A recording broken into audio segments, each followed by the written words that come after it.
مذہب اور ہمارے دین اسلام نے خوشی کے 2 دن مقرر کیے ہیں، کیا ان 2 دنوں میں بھی اس طرح کا ہردن جائز قرار دیا؟ بناتے ہیں جو اپنے آپ کو سنی کہتے ہیں، اہل سنت والجماعت کہتے ہیں، وہ گاجا باجا کے ساتھ اور بیڑی گٹکا سگریٹ کے ساتھ اور ہردن کے ساتھ روڈ جام کر کے ہم کیا مناتے ہیں، فیصلہ آپ کو کرنا ہے۔ اس طرح کا موقع آنے کا مطلب یہ نہیں ہے کہ ہم اس کو سیلیبریشن کا ڈے بنا لیں، تاریخ بنا لیں کہ ہم اس موقع پر سیلیبریٹ کرتے رہیں اور جیسے چاہیں ہردن کرتے رہیں۔ دنیا کی دوسری قوموں کو اسلام کی سچی چھاپ پیش کرنے کے بجائے ہم دوسری قوموں سے متاثر ہو کر اپنی چھاپ بنانے لگ جائیں، یہ اجازت نہیں۔ اللہ کے نبی صلی اللہ علیہ وسلم کی زندگی میں بھی بہت ساری خوشیوں کے مواقع آئے، بہت سارے غم کے اوقات بھی آئے، لیکن کبھی آپ نے ایسا نہیں کہا کہ چلو یہ فلاں غم کا سال ہے یا غم کی تاریخ ہے، اس لیے اب اس تاریخ پر ہر سال ہم غم منائیں گے، ماتم کریں گے، سینہ پیٹیں گے، بال نوچیں گے، کپڑا پھاڑیں گے، نہیں تھا۔ سب سے زیادہ تکلیف دہ سال اللہ کے نبی صلی اللہ علیہ وسلم کی زندگی میں جسے آپ نے عام الحزن قرار دیا، وہ سال جس سال ابو طالب بھی اس دنیا سے رخصت ہو گئے اور اماں خدیجہ رضی اللہ تعالیٰ عنہ کی ہستی، جن کی زندگی میں اللہ کے نبی صلی اللہ علیہ وسلم نے دوسری شادی نہیں کی، جن کا مقام یہ تھا کہ اللہ تعالیٰ نے آپ کو انہی سے اولاد دی سوائے ابراہیم کے جو ماریہ قبطیہ سے پیدا ہوئے، اور جن کی فضیلت کے لیے یہ کافی ہے کہ جبریل امین آ کر اللہ کے نبی صلی اللہ علیہ وسلم کے ذریعے اللہ تعالیٰ کا سلام خدیجہ رضی اللہ تعالیٰ عنہ، جن کی فضیلت کے لیے یہ کافی ہے کہ اللہ کے نبی صلی اللہ علیہ وسلم مدینہ کی زندگی میں اتنا نام لیتے تھے کہ اماں عائشہ صدیقہ رضی اللہ تعالیٰ عنہ فرماتی ہیں کہ مجھے ایسا لگتا تھا کہ جیسے خدیجہ کے علاوہ کوئی خاتون اس دنیا میں پیدا ہی نہیں۔ اس سال کو آپ نے عام الحزن قرار دیا، لیکن پھر کیا 10 سال میں ان کی وفات ہوئی، 10 نبوی میں، 11 نبوی میں آپ نے اس کو سیلیبریٹ کیا، 12 نبوی میں آپ نے اس کو سیلیبریٹ کیا، پھر اس 11 کے بعد پھر 12 کے بعد 13 سال آپ مکہ میں رہے، 13ویں سال آپ نے اس کو بنایا اور پھر مدینہ چلے گئے۔ تو مدینہ میں تو اپنی حکومت تھی، اپنے سارے لوگ تھے، اپنا ماحول تھا، آپ جو حکم صادر فرماتے تھے وہ باضابطہ آفیشیل حکم ہوتا تھا، آپ نے ایسا کرنے کی اجازت دی نہیں تھی۔ غم کا معاملہ تھا۔ حضرت حسین، حضرت حسن رضی اللہ تعالیٰ عنہ جیسی پیاری ہستیاں، لاڈلی ہستیاں اللہ کے نبی صلی اللہ علیہ وسلم کی زندگی میں پیدا ہوئی، آپ نے نہیں کہا کہ ان کی تاریخ پیدائش کو جشن منانا ہے، ایسا کہا۔ ایسے خوشی کے مواقع آئے اللہ کے نبی صلی اللہ علیہ وسلم،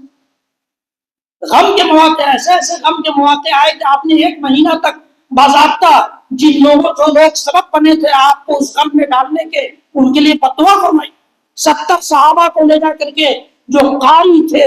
داعی اسلام تھے، مبلغین اسلام تھے، ان کو لے جا کر کے قتل کر دیا دشمنوں نے۔ آپ نے ان دشمنوں کے لیے فتویٰ کو کی، لیکن صحابہ کو یہ نہیں کہا کہ ہر سال 70 کی تعداد میں ہمارے یہ پیارے اور پڑھے لکھے قاری قرآن اور داعی اسلام صحابہ شہید کیے گئے، اس لیے ہر سال اس کو سیلیبریٹ کرنا کہا آپ نے، یا خود آپ نے ایسا کیا؟ تو اللہ کے نبی صلی اللہ علیہ وسلم کو ماننے اور آپ کا کلمہ پڑھنے کا سب سے واضح مطلب یہ ہے کہ خوشی بھی آپ کے بتائے ہوئے طریقے پر منائی جائے اور غم بھی آپ کی اجازت کے بقدر ہی منائے۔ حضرت حسین رضی اللہ تعالیٰ عنہ کی شہادت ہوئی، جو جن لوگوں نے قتل کیا تھا آپ کو، ان لوگوں نے اپنے گناہ اور اپنے جرم پر پردہ ڈالنے کے لیے ہر سال ماتم کرنا شروع کر دیا، ہر سال ماتم، اور اس ماتم کا سلسلہ آج تک چلا رہا ہے۔ اللہ کے نبی صلی اللہ علیہ وسلم کی صاف حدیث ہے، ایک اس حدیث سے سب سے پہلے یہ ہمیں اور آپ کو سمجھ میں آتا ہے کہ یہ ماتم اس طرح کا کرنا عورتوں کا کام ہے، مرد ایسا نہیں کرتے۔ مرد اتنے بزدل اور کمزور دل کے نہیں ہوتے۔ اللہ کے نبی صلی اللہ علیہ وسلم کی حدیث سنیے، اللہ کے نبی صلی اللہ علیہ وسلم فرماتے ہیں کہ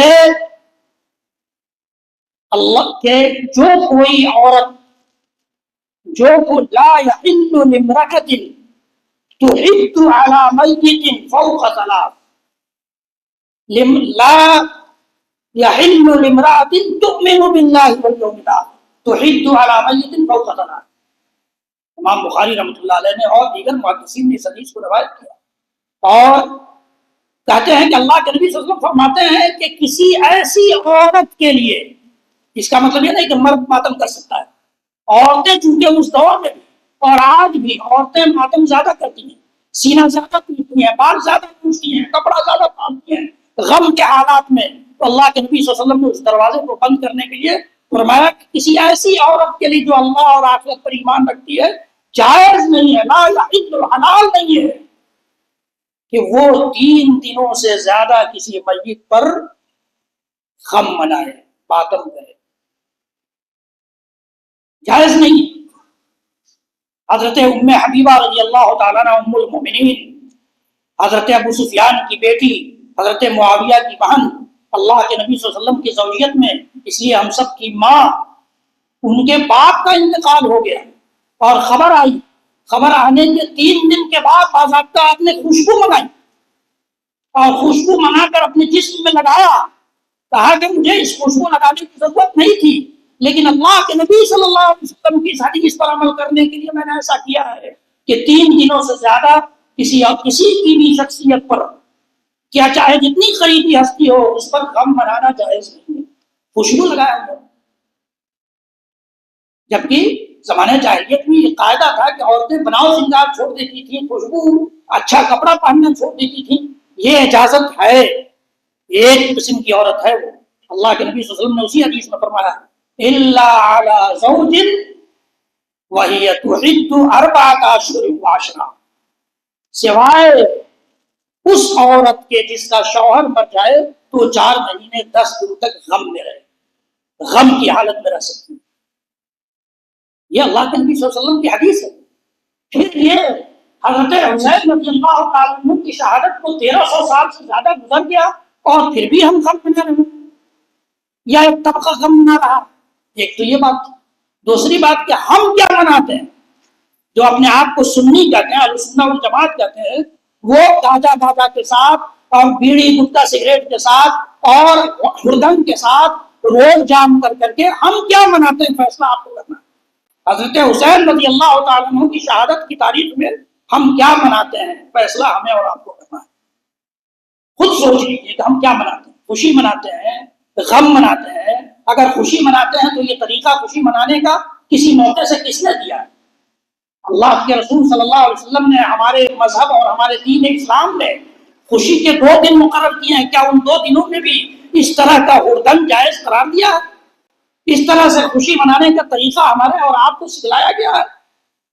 ہمیں تو یہ سکھلایا گیا ہے کہ خوشی کی حالت میں بھی رب کو نہیں بھولنا ہے اور غم کی حالت میں بھی رب کو نہیں بھولنا ہے۔ خوشی کی حالت میں بھی رب کی شکر گزاری کر کے خوشی منانا ہے۔ قل بفضل اللہ وبرحمتہ، قل بفضل اللہ وبرحمتہ، نبی آپ کہہ دیجئے کہ اللہ کے فضل اور اس کی رحمت کے ذریعے لوگوں کو خوشی منانا چاہیے۔ وبذالک فلیفرحوا، اللہ کے نبی صلی اللہ علیہ وسلم کی زندگی میں دونوں قسم کے موقع آئے، لیکن آپ نے دائرے، اسلام نے جو دائرہ بنا دیا ہے اس سے باہر جانے کی اجازت نہیں دی اور آپ نے ایسا نہیں کیا۔ اس لیے ہمیں اور آپ کو ایسی چیزوں سے گریز کرنا چاہیے، چونکہ ہم ایک صاف شفاف مذہب کو ماننے والے، خالص پیور دین اس دنیا میں جو آیا،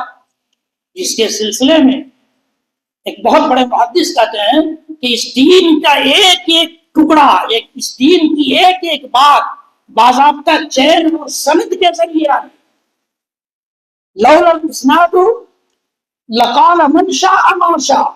الاسناد من الدین، کہا کہ سند، یہ چین کا سلسلہ کہ اللہ کے نبی صلی اللہ علیہ وسلم سے ابو بکر نے سنا، ابو بکر سے ان کے شاگرد نے سنا، ان کے شاگرد سے ان کے شاگرد نے سنا، اور پھر محدثین نے اپنی کتابوں میں اس حدیث کو جمع کیا جس کو چین یا عربی زبان میں سند کہتے ہیں، اردو زبان میں۔ اس سند کے ذریعے جو باتیں آئی ہیں یہ دین کا حصہ ہے۔